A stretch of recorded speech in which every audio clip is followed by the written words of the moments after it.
I heard a kid hit the pavement right outside my gym, walked out, and found 3 older boys laughing over him. The kid was curled up holding his ribs as I crossed the parking lot. The biggest one turned and the color drained out of his face. "Yo, that's the champ." He grabbed his friends. "We're out." They took off. I helped the kid to his feet. "You okay?" He nodded but kept his eyes down. I patted him on the back. "You gotta keep your hands up." He looked up at me. "Can you teach me?" I thought about the old man and how he'd taught me when I got bullied. I tipped my head toward the door. "Come inside." He showed up the next morning before we opened, and he came back every afternoon for 2 weeks. He flinched the first time I threw a punch at him. I used to do the same thing. I taught him to plant his feet, throw a jab, keep his guard up. He stopped flinching, and his jab started snapping back to his face. One afternoon, he was leaving the gym when the same 3 boys jumped him in the parking lot. I started toward the door, but he caught the first punch and threw a jab back that connected. The biggest one swung wide. He slipped under it and dropped him with a body shot. The other 2 backed up and ran.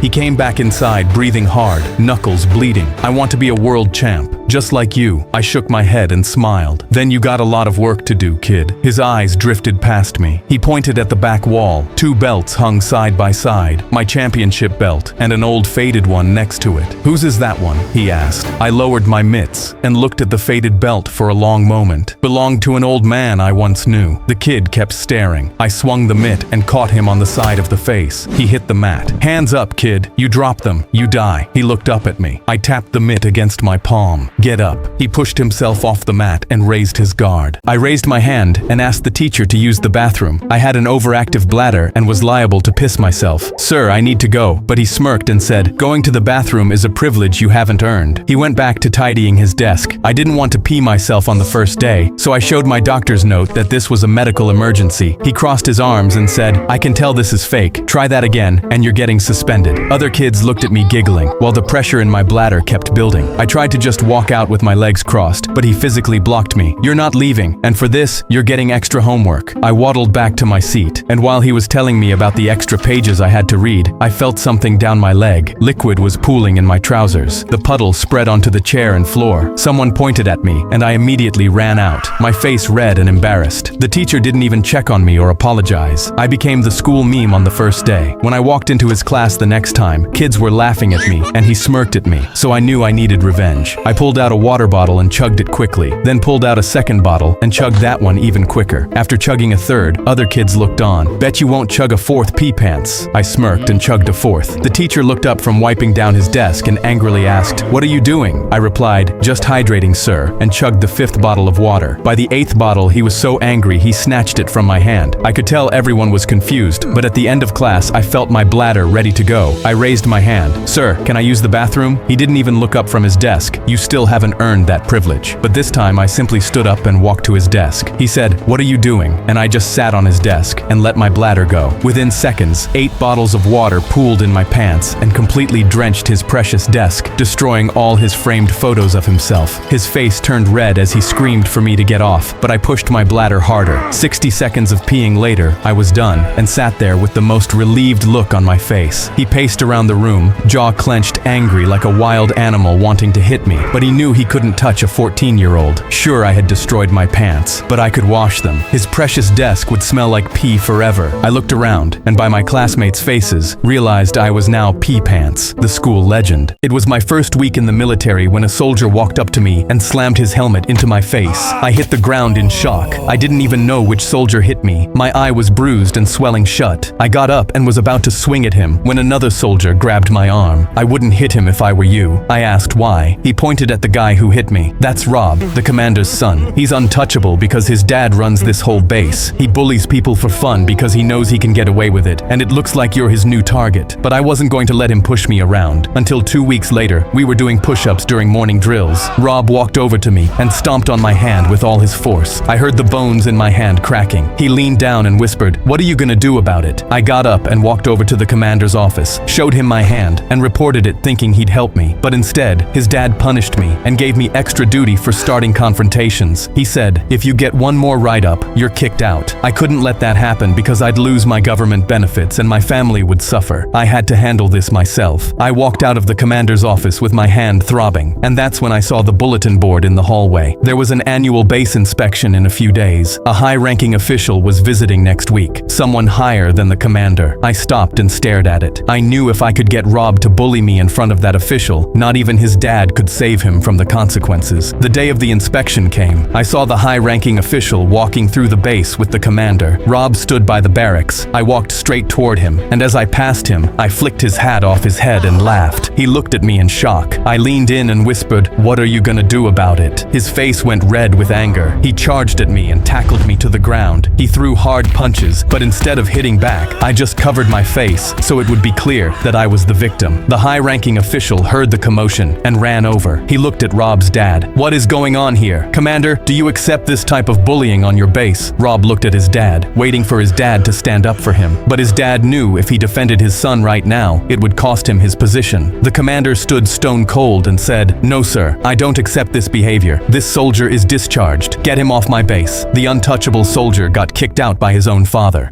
My back hit the canvas in round one of my first pro fight, and from the corner I heard the old man yell, "Get up!" I dragged myself to my knees as the old man banged on the canvas with both fists. "You got expelled for dropping that school bully. If you hadn't dropped your hands, you wouldn't have gotten knocked down. Now get up." I spit blood and looked across the ring. The kid was twice my weight and 4 years older, rolling his shoulders waiting for me to stand. I forced myself up, and he caught me again before the bell saved me. I lost the fight in front of 50 people. That night, I walked back to the alley with a black eye. The old man was waiting on his crate. I dropped down next to him. "I quit. I'm done." He didn't look up. "Now you know what it feels like. You let me sign that fight knowing I'd lose. Every fighter loses, kid. The good ones get up. The great ones never stop getting up." I stared at the ground. Then I got up and asked him when training started in the morning. I trained twice as hard. I ran road work at 4 a.m. with my breath fogging out in the cold. I sparred at 6 with anyone who'd take a round with me. I hit the heavy bag until my knuckles bled through the wraps and the sun went down. A year later, I won my first fight by knockout, then 10 more after that. The old man held the slippers up for me every morning until he couldn't. After that, he sat on his crate and watched me hit the bags. His cough got worse every month. Then one morning, I showed up to the alley and his cart was there, but he wasn't. I found him in the back of the gas station, on the floor where my bully had once laid me out. He was gone. I sat down next to him on the floor and didn't move until the sun came up. I'm gonna come back a champion. I trained alone for a year. They called my name for a title shot. Round 1, I caught him with a jab, and he came back with one that swelled my eye shut. Round 4, I caught him with a hook, but he came back with a body shot that cracked something. Round 8, a cut had opened over my eye, and the ref kept looking at the doctor. I had the champ on the ropes anyway. Round 11, the champ caught me with a left hook, and my back hit the canvas. I heard the old man in my head, "Get up." I got up. He came at me with a hook and I slipped under it. I buried my fist in his gut, and as he folded over, I threw the overhand. Right the old man had drilled into me 100 times. They put the belt around my waist and I held it up to the lights to show the old man who was watching me from heaven. Then I grabbed the mic. The only reason I'm here is because an old man taught me how to get up.